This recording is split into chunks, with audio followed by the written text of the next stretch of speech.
நம்மளோட தையல் மிஷினுக்கு ஆயில் மாற்றிட்டுருக்கேங்க. இது வந்து ஒரு மேக்ஸிமம் 3 மாதம் 6 மாதத்துலேயே இந்த ஆயில் வந்து மாற்றிடணும்.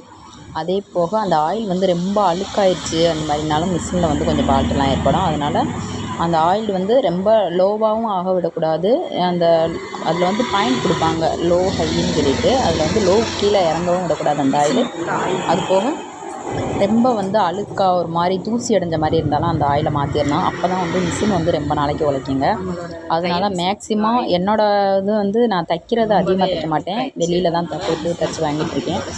அது போக ஆர்டிஸ்ட் மேலே ஒன்று பார்ப்பேன். ரொம்ப அவசர பீஸ் அந்த மாதிரினா நான் தைச்சிட்ருப்பேன். அதனால் நம்ம வந்து வெளியில் தைக்கிறதுனால எனக்கு வந்து ஆயில் வந்து அடிக்கடி மாற்ற மாட்டேங்க. மேக்ஸிமம் ஒரு 1 இயர் வரைக்குமே எனக்கு வந்துடும் அந்த ஆயில் வந்து. நம்ம அதை கரெக்டானபடி ஃபாலோ பண்ணிங்கன்னா நம்ம மிஷின் வந்து ரொம்ப நாளைக்கு நீடிக்கும். இந்த மிஷின் வந்து வாங்கி நான் கிட்டத்தட்ட ஒரு 10 வருஷம் ஆயிடுச்சுங்க.